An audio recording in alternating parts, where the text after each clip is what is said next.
สวัสดีครับพ่อแม่พี่น้อง FC ไทยลาวเมื่อสู่สุคนเนาะมื้อนี้ก็มาพบมาพอกับบ่าวต้นวันนี้เป็นวันที่ 14 เมษายนปีพศ 2568ก็หมดกับบ่าวต้นก็อวยพรให้พ่อแม่พี่น้องที่เล่นสงกรานต์หรือว่าเทศกาลสงกรานต์ของประเทศไทยกลับบ้านก็ให้มีความสุขกลับบ้านให้ตลอดปลอดภัยขอให้ครอบครัวมีความสุขขอให้ครอบครัวเจริญรุ่งเรืองเนาะอันนี้ก็คือสิถ่ายเบื้องหลังมื้อนี้มาอยู่กับบ่าวยอดเนาะเพิ่นสิถามเรื่องที่เบาต้นไปพาแฟนไปคลอดลูกที่โรงพยาบาลฝั่งไทยว่าการบริการเสียเงินเสียทองเท่าไรเนาะเพิ่นก็อยากฮู้บางทีเพิ่นอาจสิมีลูกอีกคนนึงเพิ่นก็อยากไปใช้บริการอยู่โรงพยาบาลฝั่งไทยเนาะเพราะว่าเบาต้นเคยเว้ากับเพื่อนๆว่าโอ้โรงพยาบาลฝั่งไทยนี่ดีสุดยอดเนาะเพิ่นก็อยากมาถามอยากได้ประสบการณ์พอเพิ่นก็อาจสิมีลูกอีกคนหนึ่งนะแล้วก็เพิ่นสิอยากคลอดอยู่ในประเทศไทยเพิ่นว่าอยากเห็นการบริการอยากเห็นการพูดจาเพราะอ้อมน้อมถ่อมตนของแพทย์พยาบาลไทยเนาะไปเลยจานให้เขาเปิดกล้องเลยบ่เนี่ยเอาละวันเปิดแล้วอันนี้ก็ถ่ายคือถ่ายเบื้องหลังทุกคนบ่ต้นสิบ่ตัดเนาะบ่ต้นสิบ่ตัดมันบ่งามนี่นะพี่ได้แล้วเนาะคน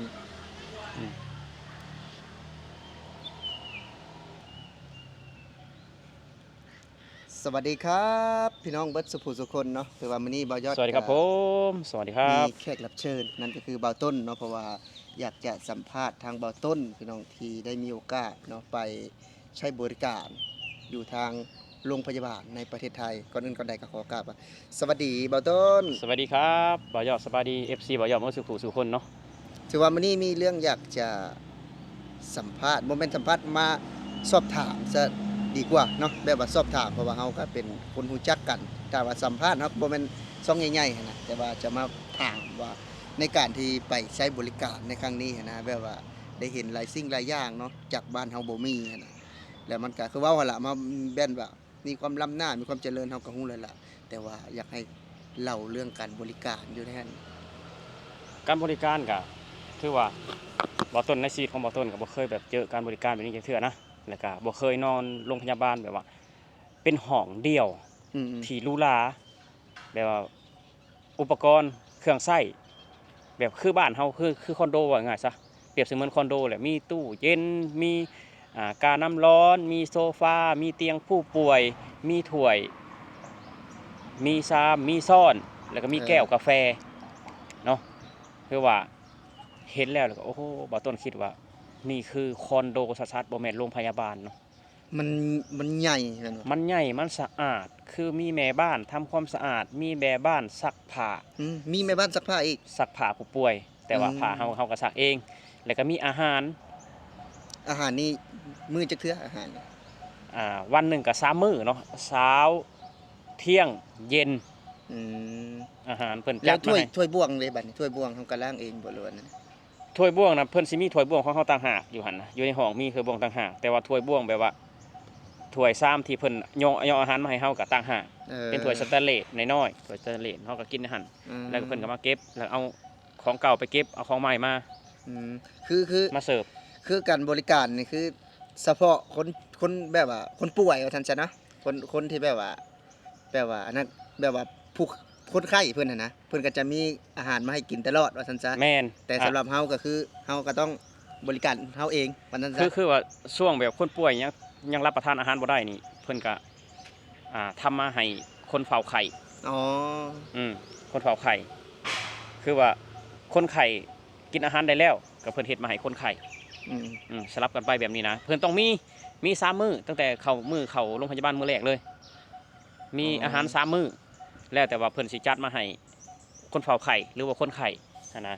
มีกินตลอดน้ำกาแฟกาแฟบ่มีน้ำแล้วก็โอนตินน้ำอัญชงอัญชันน้ำตะไคร้น้ำน้ำขิงถ้าหากว่าคือเว้าว่าเฮาได้ใช้บริการอยู่บ้านเฮาแน่นอนว่าเฮาได้ใช้อยู่แล้วแหละบริการอยู่บ้านเฮาเนี่ยแต่พอเฮามาเห็นนะการบริการแบบนี้เดี๋ยวว่ามันคือกันบ่กับบ้านเฮาหรือว่าแล้วว่ามันแตกต่างกันแบบใดมันก็เปรียบเทียบกันบ่ติดเลยเปรียบเทียบกันบ่ติดเนาะคือว่า FC เพิ่นว่าอย่ามาเปรียบเทียบกันดีกว่า ลาวกับไทยมันแตกต่างกันก็แม่นแตกต่างกันเนาะแต่ว่าอยากให้แบบว่าคนที่ยังบ่ได้เคยฮู้บ่เคยได้สัมผัสบางคนอาจสิคิดว่าโอ้ยการบริการหรือว่าอิหยังมันก็สิคือกันบ่คือกันเนาะบ่คือแต่ว่ารักษาคำว่ารักษาคือกันแต่ว่ามาตรฐานของการรักษานี่ก็มันบ่คือกันอีกเนาะแต่แพทย์แต่พยาบาลเนี่ยนะแต่แพทย์พยาบาลเนี่ยยังบ่คือกันแล้ว อันนี้คือบ่ยอดถามแบบนี้บ่ยอดโอ้คือว่าเอามาเปรียบเทียบบ่แม่นเด้อพี่น้องเนาะถามว่าคือแน่นอนว่าเฮาก็ฮู้หลายๆเรื่องความล้ำหน้าล้ำสมัยความเจริญเนาะเฮาก็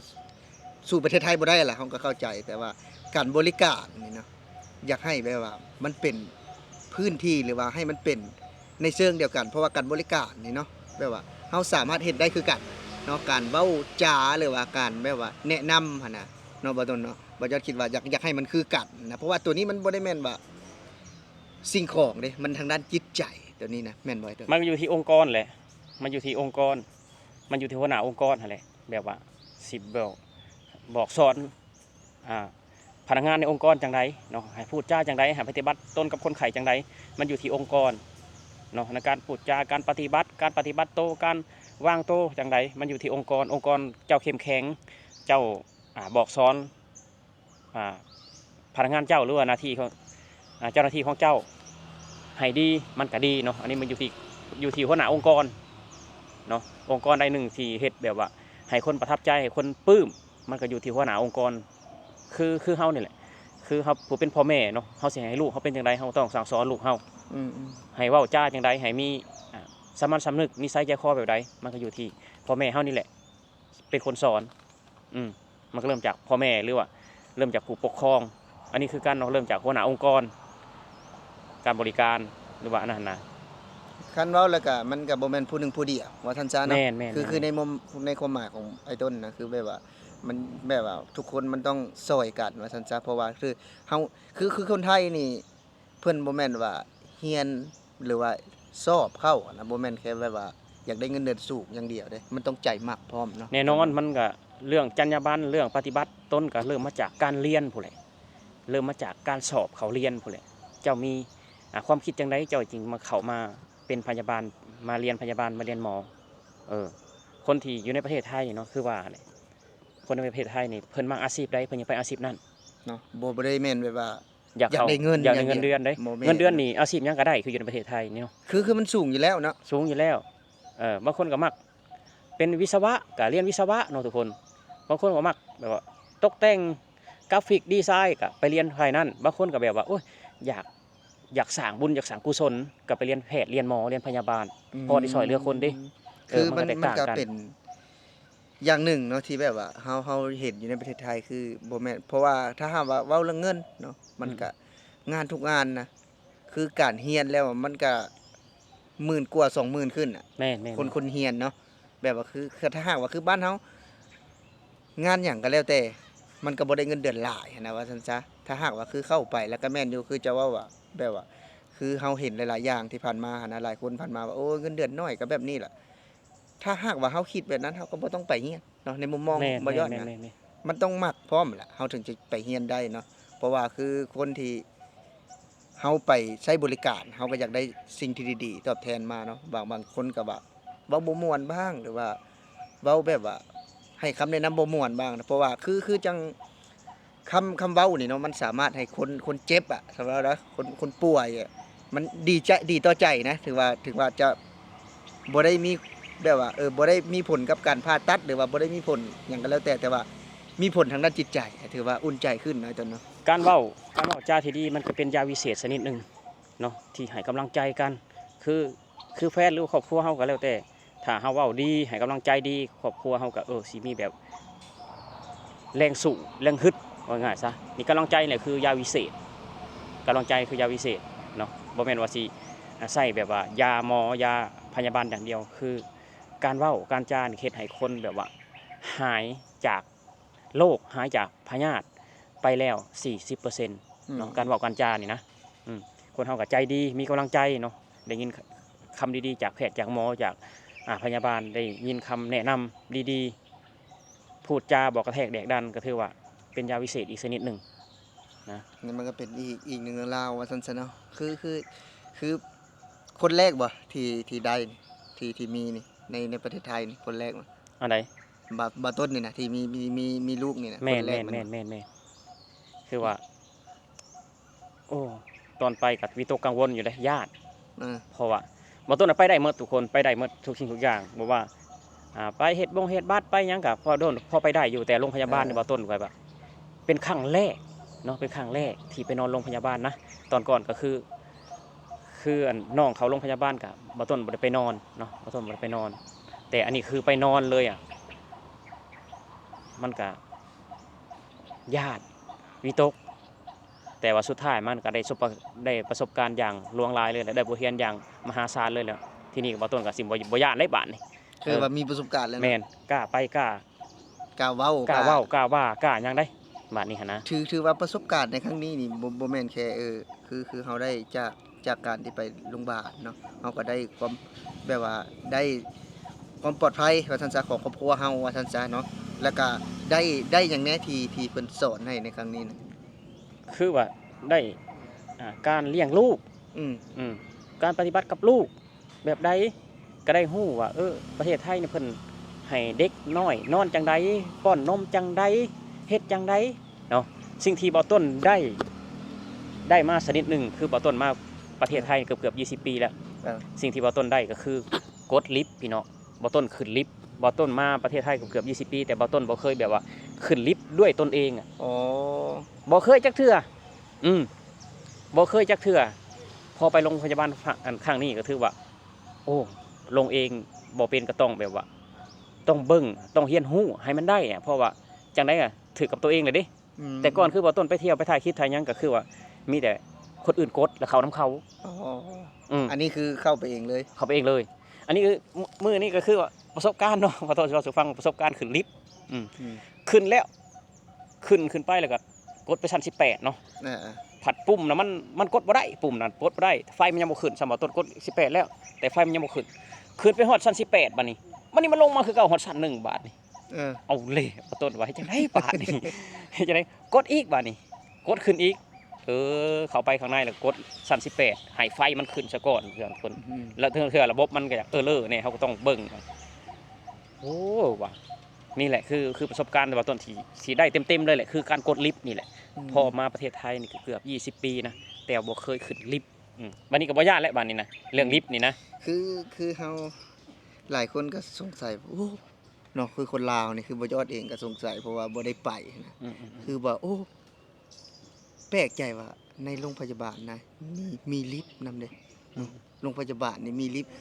พอไปเบิ่งไปมื้อนะไปเยี่ยมไอ้ต้นเนาะพี่น้องเนาะบ่ยอดก็ได้ไปเยี่ยมบ่าวต้นเพิ่นไป3คนมีบ่ยอดแล้วก็บ่ยี่แล้วก็บ่หลังในใจเนาะ บ่ยอดก็ได้ไปพอทีนี้ไปบ่ยอดก็ทำอิดว่าจะขึ้นบันไดเลื่อนพี่น้องว่าจะขึ้นบันไดเลื่อนแล้วก็พอดีเดินทางไปบ่ได้พี่น้องขึ้นบ่ได้ต้องได้โทรเว้าต้นลงมาเอาเพราะว่ายันบ่ได้เนาะยันแบบว่ายันไปบ่ฮอดอะคือว่าย่างขึ้นแล้วพี่น้องก็เลยกลับลงมาก็เลยโทรทางเว้าต้นไปรับเอาเพราะว่าย่านพี่น้องถ้าหากว่าคือห้างนี่มันก็จะบ่ได้สูงเด้ แม่นๆ คือห้างเนาะมันก็จะ3ชั้น4ชั้นนะแต่อันนี้มัน20ชั้นน่ะเป็นของชั้น18แล้วถ้าห้างเขาขึ้นไปแล้วเขาก็จะบ่ฮู้อีกได้ว่าอยู่ไสนะคันในต้นบ่ลงมาเอามันก็เลยเป็นเหตุผลว่ายังย่านอยู่ตอนนี้นะถ้าหากว่าไป สมมุติว่าคือสิไปโรงพยาบาลนี่กันนะไปอยู่ชั้น18นะสมมุติว่าสิไปนี่ก็ยังไปบ่ถึกคือเก่าทางไปนะ แล้วก็มีอีกสิ่งหนึ่งเนาะที่บ่ต้นได้ประสบการณ์และก็ได้วิธีการทำงานของเจ้าหน้าที่ไทยก็คือแจ้งเกิดไปแจ้งเกิดลูกสาว อ่า ไปแจ้งเกิดลูกสาว เวลาเฮาไปคลอดอยู่ที่โรงพยาบาลฝั่งไทยวันแรกวันที่2หรือวันแรกเลยแหละพยาบาลเพิ่นสิบอกว่าพ่อคุณแม่เตรียมเอกสารไว้นะ แจ้งเกิดลูกหมอต้นก็ถ่ายพาสปอร์ตเนาะทุกคนพาสปอร์ตของน้องมนต์แน่ของหมอต้นแน่อย่างละ2แล้วก็ใบอนุญาตทำงานเนาะทุกคนทั้งของหมอต้นและของแฟนแล้วก็ อืม มีทะเบียนบ้านของเฒ่าแก่ที่เอาลูกเขาหัน อืม ไปยื่นที่เคาน์เตอร์อยู่ชั้น1ไปยื่นแล้วก็เพิ่นเฮ็ดเอกสารให้เซ็นเอกสารให้เลยเพิ่นให้ไปยื่นที่อำเภอ อืม คือบ่ต้นไปยื่นที่อำเภอย่อยเนาะอำเภอย่อยมันใกล้ๆกับโรงพยาบาลเด้ไปบ่ต้นก็ไปยื่นเอกสาร ประมาณ30 นาทีเพิ่นก็เฮ็ดแล้ว อืม บ่ได้ดนบ่ได้เป็นมื้อ2มื้อเนาะบ่ได้โดนครั้งแรกของเบาต้นเลยแหละที่ได้แจ้งเกิดทุกคน อืม ที่ได้แจ้งเกิด คืออันนี้นี่คือบางว่าต้นนี่เนาะบ่ยอดก็มีญาตินะที่ อืม คลอดลูกในประเทศไทย ถือว่าน้องเมษาบ่ อืม ถือว่าน้องเมษานี่ถือว่ามีแบบว่ามีบุญมากๆแล้วเป็นน้องทีได้เกิดอยู่ในประเทศไทยนะเพราะว่าหนึ่งเลยคือสิทธิพิเศษนะที่คน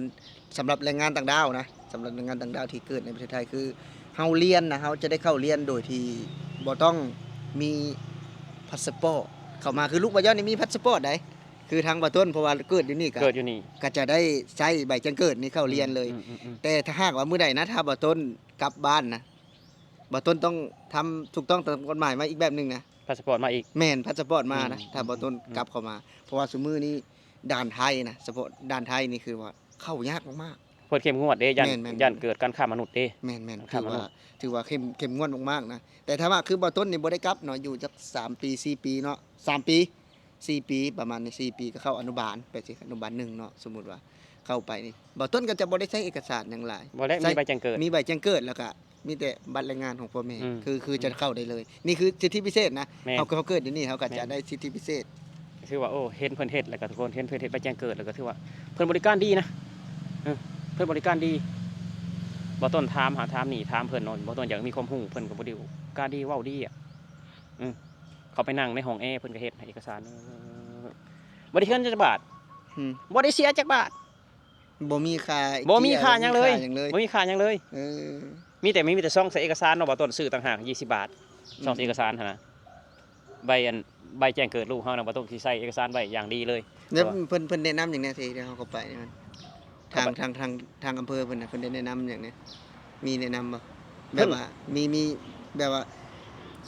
ข้อที่แบบว่าเฮาปฏิบัติอะนะมีอย่างนี้มีบ่ บ่มีเลย อ๋อ ข้อปฏิบัติเพิ่นก็บ่มีแต่ว่าสำเนาแบบว่าบัตรสปอร์ตเฮาเพิ่นเบิ่งเนาะเพิ่นเบิ่งให้ละเอียดเพราะว่าทุกมื้อนี้ก็จะแบบว่าสวมสิทธิ์สัญชาตินะเพิ่นเนี่ยเบิ่งให้ละเอียด อืม เพิ่นบ่ต้องกระถามว่ามีบ่ว่าคนมาแจ้งเกิดก็มีอยู่พม่าเขมรลายเพิ่นว่า เพราะว่าคนลาวสนใจส่ คนลาวในส่วนน้อยนี่แม่นคนลาวมีแต่ส่วนน้อย ถามว่ามีมันก็มีแน่นอนแหละมันก็มีแหละแต่ว่าส่วนน้อย มันก็คือแบบว่านี่คือลูกบ่ต้นเนาะรหัสบัตรก็คือ00 อืม คือ00แบบว่า รหัสของคนต่างดาวรหัส อ๋อ 00ลูกของบ่ต้นนี่นะแต่ว่าของคนไทยนี่บ่ต้นบ่ฮู้นะว่าเริ่มต้นด้วยเลข1เนาะเลข1แต่ว่าคนต่างดาวเขานี่เริ่มต้นจาก00ก็มีรหัสของไผของมันเด้รหัสคนไทยกับรหัสคนต่างดาวมีต่างหากเด้ อืม บ่ต้นเห็นแล้วก็บ่ต้นก็ดีใจได้ทุกคนแบบว่าได้แจ้งเกิดลูกสาวอยู่ในประเทศไทยอะนะถึงว่าบ่ได้เป็นคนไทยก็ยาแต่ว่าเฮาดีใจอ่ะ อืม ถือว่าเฮาก็เป็นคนโชคดีผู้หนึ่งที่แบบว่า ได้ไปแจ้งเกิด อืม ได้ไปแจ้งเกิดอยู่ในประเทศไทยอ่ะดีใจนะ คือ บ่ต้นมา คือ ได้มาแล้วก็บ่ต้นก็เบิ่งจับเบิ่งก็ดีใจอ่ะ คือหลายคนก็ว่าโอ๊ยจะดีใจไปทำไมเนาะหลายคนก็มันก็มีหลายคนมาแซะเอานะว่าโอ้ไม่ได้สัญชาติไทยแน่นอนว่าเฮาก็บ่ได้หวังเรื่องนั้นเนาะแต่ว่าขอเพียงแต่ว่าคือเฮานี่ คนเข้ามาทำงานเนาะเฮาแบบว่า ให้เฮาได้อยู่ได้ง่ายขึ้นน่ะ โดยที่เฮาเกิดอยู่นี่ว่าสัญชาติลูกเฮาเกิดอยู่นี่ก็เฮาก็แน่นอนล่ะเฮาก็การใช้ชีวิตเฮามันก็มีเอกสารถูกต้องตามกฎหมายมันก็ง่ายขึ้นดีกว่าเฮาลักลอบเข้ามาว่าซั่นซะเนาะ คือว่าลูกเกิดที่ลาวกับเกิดที่ไทยมันแตกต่างกันเนาะคือ